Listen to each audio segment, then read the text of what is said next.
Yang dimaksud dengan bersifat lapang dada, yaitu bagaimana seseorang pada saat orang lain berbuat salah padanya dan orang itu meminta maaf atau belum minta maaf pun dia sudah memaafkannya.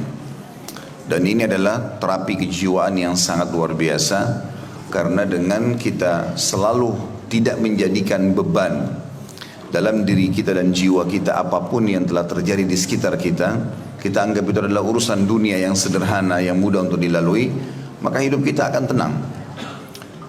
Kalau masalah kecil saja selalu kita jadikan sebagai masalah yang besar, maka akan sulit sekali. Seperti misalnya ada orang kadang-kadang cuma lapar sedikit, baru lapar sudah seperti bencana besar yang terjadi.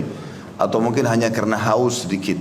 Atau mungkin ada sebuah benda yang dia, makanan misalnya, dia baru beli makanan 2 potong roti atau kue, dan dia mau makan ternyata jatuh. Sudah cukup membuat dia marah, seakan-akan sudah terjadi bencana besar. Ini musibah yang berat dalam jiwa dia. Semestinya seorang muslim memahami masalah dalil-dalil syar'i yang justru memerintahkan kita untuk berlapang dada. Artinya bukan cuma hal yang kecil, hal yang besar pun kecil di mata orang beriman.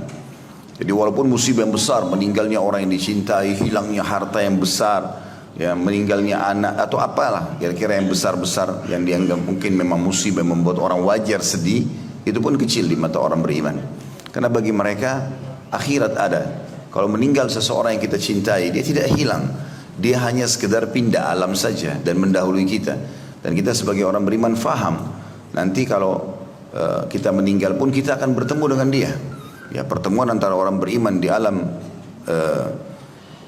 gaib ini atau di alam barzah, di akhirat adalah pasti terjadi. Tidak ada sesuatu keraguan di dalamnya, gitu kan. Makanya Nabi SAW pada saat sakit keras, kemudian beliau banyak sekali sahabat yang menangis karena tahunya Nabi ini kemungkinan meninggal dunia.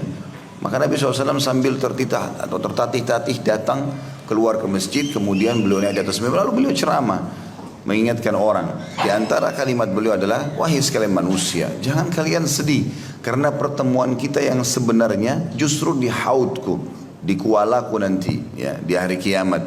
Nabi SAW memiliki kuala haud, ya, atau haud, ada al-kautsar dan ada haud yang disiapkan oleh Allah SWT untuk diberikan minum umatnya, gitu. Maka Nabi SAW ingatkan, tidak usah sedih, dunia ini sebentar kita lewatin, tidak ada sesuatu yang berat.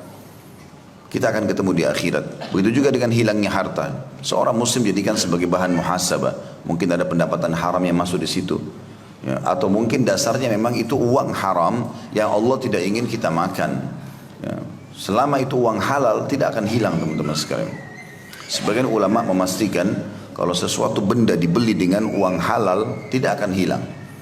Kita beli handphone misalnya dari uang halal, biar tergeletak berapa kali di sebuah tempat pasti ada saja, kita temukan.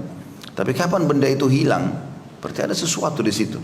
Kita jadikan sebagai bahan muhasabah. Dan bagi seorang muslim sesuatu yang sudah hilang, sudahlah. Dia sekarang berpikir bagaimana langkah ke depan. Karena tidak ada gunanya kita menyesali sesuatu yang sudah berlalu. Bagaimana dia memperbaiki saja ke depannya. Jadi semua itu masuk dalam masalah bab lapang dada yang sudah kita jelaskan pada pertemuan yang lalu, gitu. Bagaimana seorang muslim tidak membesar-besarkan permasalahan dihadapi di dunia, karena ini semua kecil. Dunia bahkan dan seluruh isinya sangat kecil di mata seorang muslim. 2 rakaat sholat sunnah fajar lebih baik daripada dunia dan seluruh isinya, kan begitu. 2 rakaat yang kita kerjakan itu lebih besar daripada ini.